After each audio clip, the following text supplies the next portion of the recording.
Invasive noxious weeds have been described as a raging biological wildfire, out of control and rapidly spreading. These weeds can increase the number and severity of wildfires and impact agriculture, wildlife, recreation, and air quality throughout the state. We're here standing in the scar of what has been a recent burn east of Richfield in Sevier County, in the middle of what looks like a big basin filled with cheatgrass. It's really easy to see how this fire started, how easy it is to start these wildfires as a result of cheatgrass, an invasive species that we have around the state.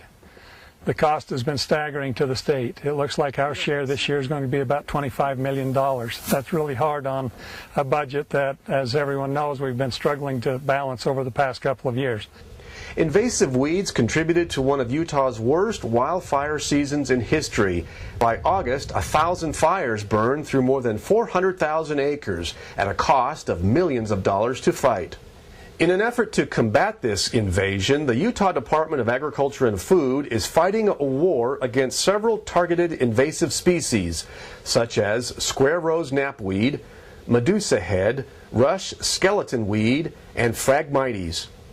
In early 2012, the Utah legislature appropriated $1 million to the Invasive Species Mitigation Fund to effectively begin the war on invasive weeds.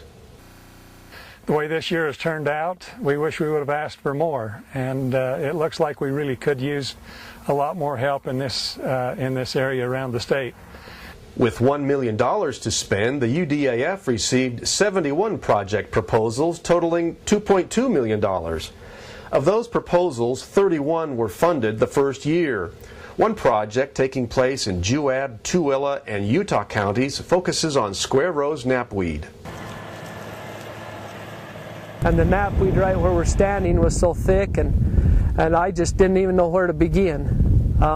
So as a landowner, I had Juab County approach me first and said, would you like to do something? And I just jumped right on board. I was just excited to actually have a place to begin, because I didn't know where to start. And so with all these good people, and you've really helped my cause, and you know, in 2 or 3 years we'll really see the fruits of our labors. Medusa head, which so far is contained to small portions of Box Elder and Cache counties, is one of the most flammable invasive weeds in Utah.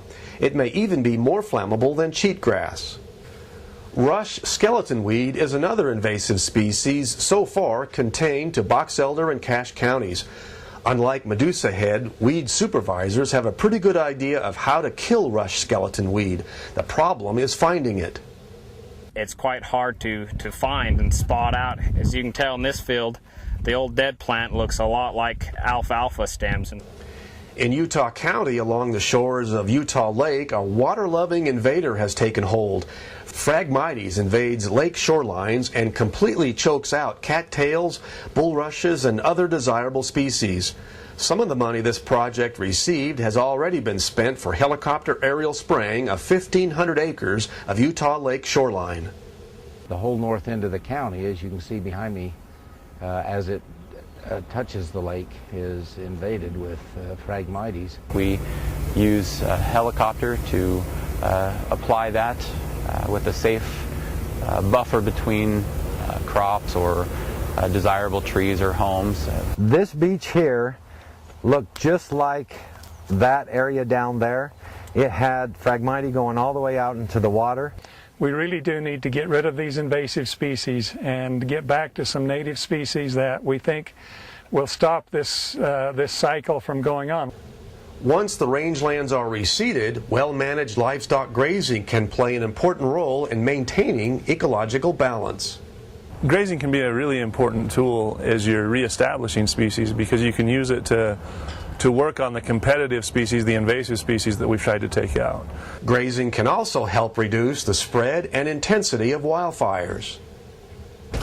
Well, we've seen time and time again where we've got a catastrophic fire running and we come to an area that was grazed versus the ungrazed area, and the fire lays down and firefighters are able to stop it. You know, here's some pictures from Beaver County showing a fence line contrast where the one side of the fence that burned was not grazed, or hadn't been grazed yet this year. I believe it was set aside for fall feed. And the other side had been grazed this spring. You can see the fire went to the fence and stopped. There's no fire line or anything there. The only change is the grazing on the one side of the fence versus not on the other. Despite the best efforts of local, state, and federal weed managers, several invasive weed species continue to spread throughout Utah. Only with large-scale efforts will we be able to draw a line in the sand and begin to control and eradicate these invaders.